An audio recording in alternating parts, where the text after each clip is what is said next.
Hi guys, so तपाईहरुको घरमा चाहिँ नि यस्तो garage door छ र त्यसको चाहिँ यस्तो खालको रिमोट छ, but you want to set it up on your phone.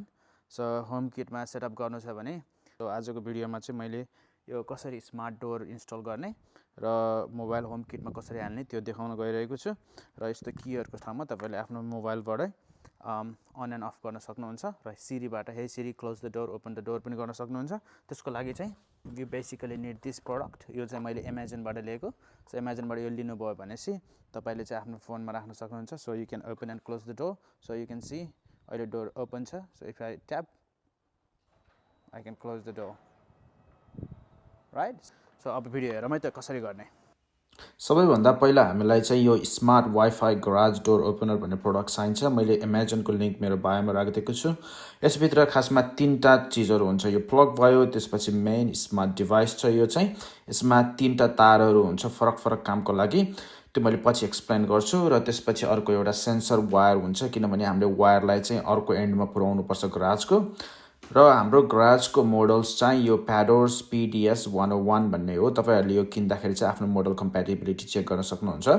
So फर्स्टमा अब हामी के गरौँ भने यो प्लगलाई चाहिँ USB प्लगलाई चाहिँ सुरुमा चाहिँ हामीले पावर आउटलेटमा जोड्छौं हैन। पावर आउटलेटमा जोडिसकेपछि एउटा त्यो सेतो तार पावर आउटलेटमा जोड्यौं। त्यसपछि अर्को त्यो कालोमा भएको दुईटा तारलाई चाहिँ यो हाम्रो गराज डोरमा यस्तो देखाएको साइन भएको ठाउँमा जोड्नु पर्छ। PB भनेको बटन पुश बटन र अर्को एउटा ग्राउन्ड र त्यसपछि अर्को एउटा रातो तार हुन्छ यो हैन। यो रातो एन्ड भएको तारलाई चाहिँ सेन्सरसँग जोड्नु पर्छ। त्यो सेन्सर चाहिँ केको लागि हो भन्दा तपाईको चाहिँ ढोका ओपन छ कि क्लोज छ सेन्सरले थाहा पाउँछ। त्यसपछि हामीले त्यो सेन्सरको वायरलाई चाहिँ एउटा कुनाबाट अर्को कुनामा रन गरिसकेपछि हामीले त्यसलाई यसरी जोड्छौं हैन। यो तार भएको चिडलाई चाहिँ यसरी भित्ता अथवा सिलिङमा जोड्ने र अर्को तार नभएकोलाई चाहिँ गराजको एन्डमा जोड्ने, जसले गर्दा गराज क्लोज हुँदा चाहिँ उनी दुईटा सेन्सर चाहिँ एकदमै नजिक होस्। बडीमा 1 इन्चको डिफरेन्स राख्नुपर्छ नत्र सेन्सरले काम गर्दैन। यसरी यति नजिक भयो भने ढोका क्लोज हुँदा राम्रो हुन्छ। त्यसपछि हामीले तारलाई चाहिँ मजाले चाहिँ टक इन गर्यौं, राम्रोसँग बाँध्यौं र फाइनली हाम्रो चाहिँ यो होल सेटअप चाहिँ अब यस्तो देखिन्छ हैन। सुरुमा चाहिँ तार जोडेको छ, यहाँ एउटा तार जोडेको छ र अर्को उता जोडेको छ। You can see in the video है। अब यसपछि चाहिँ नेक्स्ट काम भनेको अब एप इन्स्टलेसन हो। एप गर्नको लागि चाहिँ मेरोस एप डाउनलोड गर्नुपर्छ। यो एप स्टोर अथवा प्ले स्टोरमा गएर अनि यहाँ गएर चाहिँ तपाईले चाहिँ यसरी एप डाउनलोड गरिसकेपछि साइन अप गर्नुपर्छ अकाउन्ट बनाएर। तपाईले गराज डोर चुज गर्नुस्। गराज डोरमा चाहिँ यो सेटअप प्रोसेसमा त तपाईको यो स्मार्ट डिभाइसको चाहिँ मोडल सोध्छ, बक्समा हेर्नु होला।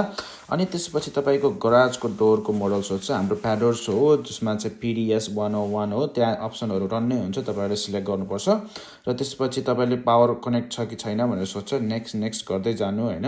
अब यो पेयरिङ मोडमा हो त्यो बत्ती बोलेको भनेको। यहाँनिर हेर्नुपर्ने कुरा चाहिँ यो डिभाइस चाहिँ बेसिक र होमकिट भर्जनमा आउँछ। तपाईले होमकिटमा लिनुभयो भने मात्र तपाईहरुले चाहिँ होमकिटमा यसरी एड गर्न सक्नुहुन्छ। र नेक्स्ट गरेपछि अब त्यो डिभाइसमा चाहिँ एउटा QR कोड हुन्छ हैन। त्यो QR कोडलाई चाहिँ तपाईले यसरी स्क्यान गर्नुपर्छ। यसरी स्क्यान गर्नुभयो भने चाहिँ यो एड हुन्छ। एड भइसकेपछि एड टु होम गर्ने जो भनेको होमकिटमा हुन्छ। नाम दिने, अब यसमा हामीले गराज भनेर राख्यौं अनि त्यसपछि फाइनली हाम्रो गराजमा आयो। त्यसपछि यो हार्डवेयर डिप्लोयमेन्ट भनेको बेसिकली इट्स अ चेक। अब त्यो सबै तपाईहरुको चाहिँ हार्डवेयरहरु ठीक छ कि छैन भनेर चेक गरेको हो। र यसपछि फाइनली हामीले एप खोलेर हेर्दाखेरि हाम्रो एपमा चाहिँ गराज डोर चाहिँ यसरी देखिन्छ हैन। यो चाहिँ मेरोसको एप नै भयो। अब हामी एप्पल होममा गएर हेर्दा डोर यसरी एड भएको हुन्छ हैन। अनि एड भएको डोरलाई चाहिँ यसरी ट्याप गरेर क्लोज छ अहिले, यसलाई चाहिँ यसो स्लाइड गरेपछि माथितिर ओपन हुन्छ हैन। अनि त्यसपछि तपाईले चाहिँ ओपन भइसकेपछि डोर ओपन भनेर देखाउँछ। हेर्दाखेरि चाहिँ यदि ढोका खुल्लै छ भने त्यो चाहिँ त्यो सेन्सरको काम हो। अब यसरी क्लोज गर्दाखेरि क्लोजिङ भन्यो, एकछिनपछि चाहिँ क्लोजिङबाट क्लोज्ड हुन्छ। यो क्लोज चाहिँ त्यो सेन्सरले चाहिँ यहाँ चाहिँ सिग्नल पठाउँछ।